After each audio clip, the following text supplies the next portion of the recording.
Hello and welcome back to Underlab.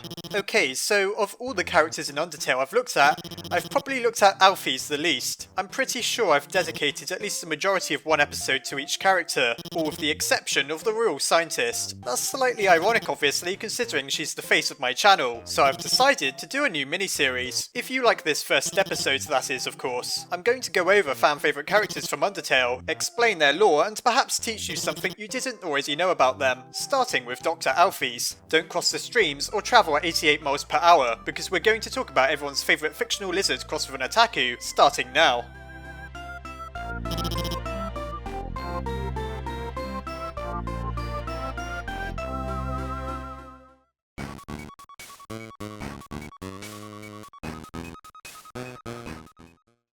Before she was a doctor, Alphys lived on the streets collecting junk. She did so with her friends Bratty and Catty, who nowadays sell items that they find in the garbage that washes up in waterfall at extortionate prices. Alphys has a habit for lying due to her social anxieties, and so one day she told Asgore she'd created a soul. Really, she had created the robot Mettaton, though that was impressive enough to land her a job as the Royal Scientist of Monster Kind. After all, an opening for the prestigious position had just opened up. W.D. Gaster, the former Royal Scientist, had fallen into one of his creations and was shattered across time and space. Asgore deliberated on who should be his replacement for some time, but eventually Alphys managed to leave her former life behind and become something much more prominent. Even though she has a habit for not exactly telling the truth, she is pretty smart. Undertale is filled with her creations, even if you never realised it. The puzzle Papyrus and Sand spring upon us in Snowdin involving coloured tiles was created by Alphys, and if you look closely, the device that shuffles the tiles conspicuously resembles Mettaton. She also created many of the defences involving lasers and puzzles around Hotland, which is a lot more high-tech than Papyrus's rope bridge with various things hanging above. As for the core, well, her involvement in that is less than you may think. That was one of Gaster's creations, and it isn't clear how much of it Alphys has modified since. Speaking of creations, Alphys' greatest achievement has to be Mettaton. Mettaton is quite difficult to explain,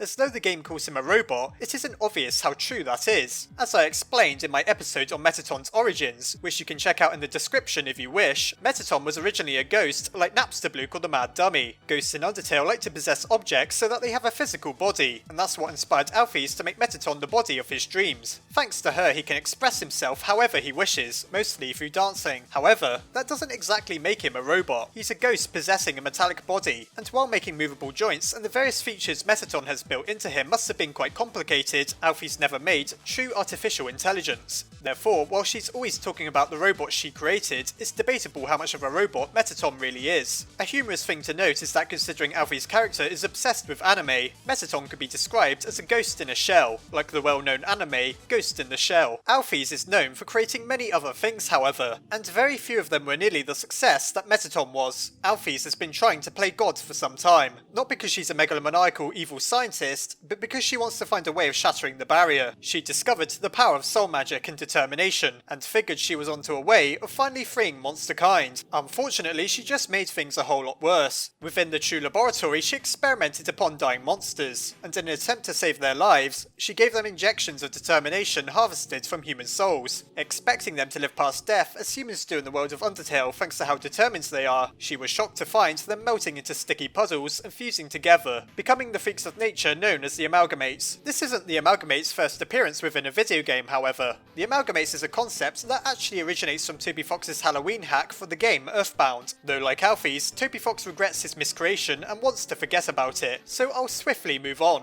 Having failed with the fallen monsters, she tried giving determination to an inanimate object. By a tremendous coincidence, she chose the first flower that bloomed where Prince Asriel died, and it just so happens that the essence of the dead dreamer had become infused with the plant Alphys experimented upon. Alphys never got to see the result of this, as before she could prove her hypothesis, the flower had disappeared. This undoubtedly seems to be the flower that went on to become Flowey, the leafy tormentor and antagonist of the neutral and true pacifist routes within the game. In some strange way then, Alphys' experiments eventually paid off, though it happened in the most convoluted and roundabout way possible. Thanks to Alphys, Asriel eventually came back to life briefly, as we see at the end of the true pacifist path. During this time, he used the soul magic swelling within his body to destroy the barrier that kept monsters prisoners. And so, while I imagine Alphys never predicted it would play out the way it did, she undeniably managed to save her entire species. even if it was accidental. While it could be argued to be nothing short of a miracle that Alphys randomly decided to give a golden flower a shot of determination, perhaps she's even smarter than she seems and somehow figured Azrael would come back in some way or another, though it's hard to say for sure. Alphys' failures within the true laboratory also account for her personality disorder. While it's likely true she's always been an anime-obsessed nerd, it seems she has her haunting past errors to thank for becoming an introvert. Alphys only became so reclusive after her terrible failure within the true laboratory. As she had promised, she had sent back the monster's dying loved ones, having cured them. At the time, Alphys believed her experiment using determination had worked. It was only later that the monsters merged together, and by this point she had already made her promises. Deciding that she simply couldn't tell anyone what had happened, she decided to cut communications with most of the outside world after a complete emotional meltdown. Whatever Alphys' personality was like before this incident, this shattered her nerves completely, leaving her depressed and beyond socially awkward. She's so depressed in fact that when we talk to her within the true laboratory, she hints that she may have been contemplating suicide. Poor little Alphys. Fortunately, on the true pacifist path, we manage to cure some of Alphys' social ailments as she becomes brave enough to go on a date with Undyne and express her true feelings for the sushi-based captain. She also realises that others care about her and that she cares for her friends, as we discover when retrieving her lost soul during the fight with Azrael. A curious mystery about Alphys is what she tells us before we go to confront Asgore. She tells us that we won't be able to simply slip past him,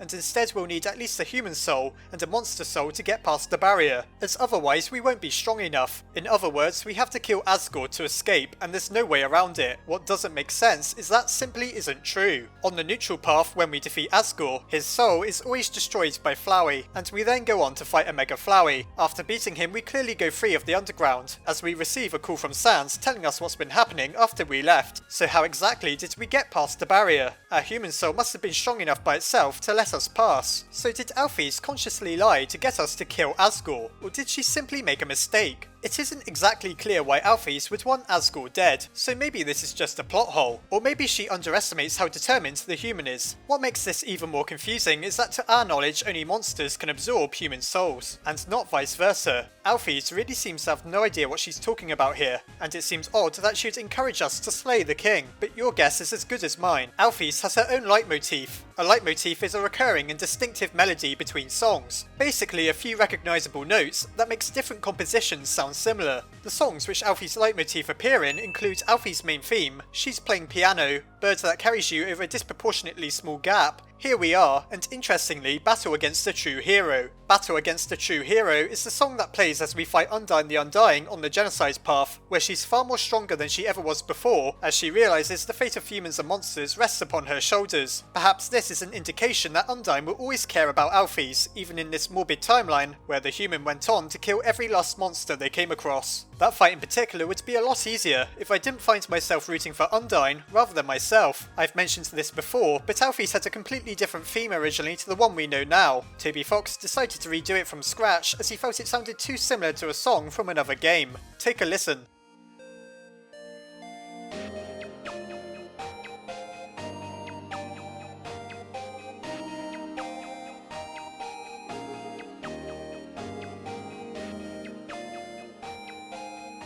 According to the official Undertale artbook that I don't own, Alphys was originally planned to be male, but Toby Fox quickly grew to dislike the idea, and so he added eyelashes to her and made her female. If only the whole transgender issue in real life was so easily solved. Comparisons have been drawn between Alphys' favourite anime and the real life show Tokyo Mew Mew, which is all about romance and magical girls. The name and artwork is similar to the giant poster Alphys has within the True Laboratory. Just as long as Alphys doesn't take inspiration from something like Berserk or Attack on Titan, we should be okay. A funny piece of trivia about her name is that it can be rearranged to spell Shy Pal, which, all things considered, sums up Alphys pretty well. She's our pal and just so happens to also be rather shy. Well, in real life that is. On the undernet, she sends out notifications every other second, though chances are you won't be seeing a post on Alphys' wall confessing to turning everyone's dead relatives into freakish abominations anytime soon. Well, that about sums up most of the lore and trivia there is about Dr. Alphys, the real scientist. Though when we first meet her, she's terribly misguided in her approach to befriending us, she's one of the few characters in the game who always has the best intentions for the player. Something worth considering is not only do we never fight her, but she never directly attacks us. The staged incidents throughout Hotland were always completely within her control in case something went horribly wrong. All things considered, she may very well be the most friendly monster we meet from the get-go. Even Toriel throws magical flames at us for attempting to leave the ruins, forcing us to prove that we're strong enough to survive out there. Alphys is the only monster eager to actively help us on our journey, which makes her rather unique. Perhaps it's because she's always been able to sympathise with humans, having consumed a lot of our media, particularly anime, by searching through what washes up in Waterfall. Just never give her a cocktail or a multi-layered cake or anything that's been amalgamated together from separate ingredients or parts, as you may just trigger post-traumatic stress.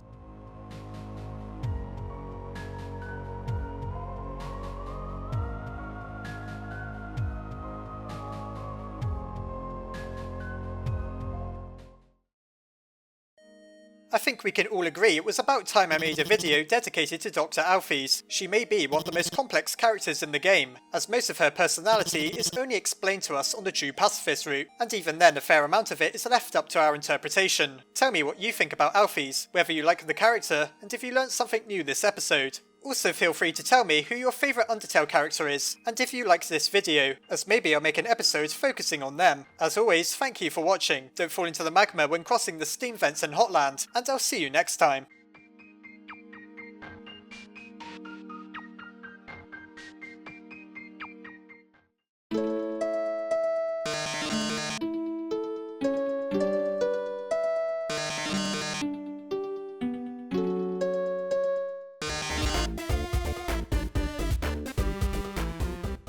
Before I go, I'd just like to say a massive thank you to the scientists here at the Underlab. My head scientists, Nightcore Master, Zaki, Cameron Vigil, Kay Jensen, and Asgore N. Shi, and my Underlab scientists Crystal Sleet, Nicholas Dux, Armin Arler, Marisa Ray, Robert Sopin, Lieutenant Omega, Manny Yak, Goncalo Rosario, and Corey Kidwell. Thanks to the generosity of every name you see here, this channel is able to keep going. If you enjoyed this video, please check out the Patreon link and the video link below that explains why I so massively appreciate your contribution.